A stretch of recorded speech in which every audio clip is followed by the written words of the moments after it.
বন্ধুরা দেখে যাও, কুদ্দুস বিয়ে করার জন্য একটা মেয়েকে জোর জবরদস্তি করে গাড়িতে উঠালো। সেই মেয়েটা বিয়ে করবে না বলে দৌড়ে গাড়ি থেকে নেমে গেল এবং কুদ্দুস তাকে ধরার জন্য তার পিছনে পিছনে গেল।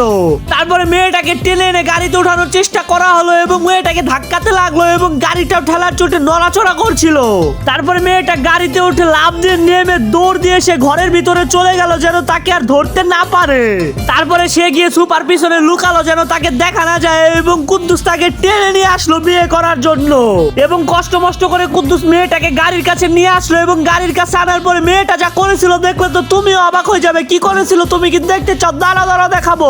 কিন্তু তার আগে বন্ধুরা, মা বাবা হচ্ছে পৃথিবীর সব থেকে দামি সম্পদ। তুমি যদি তাদেরকে ভালোবেসে থাকো তাহলে আমাদের ভিডিওতে একটি লাইক করে দাও এবং চ্যানেলটিকে সাবস্ক্রাইব করে দাও এবং সবশেষে কমেন্ট বক্সে বলে যেও তো আই লাভ ইউ মা বাবা। তারপরে মেয়েটা কুদ্দুসের কাছ থেকে বাঁচার জন্য দৌড়ে বাড়িতে চলে গেল এবং বাড়িতে গিয়ে দরজা লাগিয়ে দরজার মধ্যে বিশাল বড় একটা তালা ঝুলিয়ে দিল।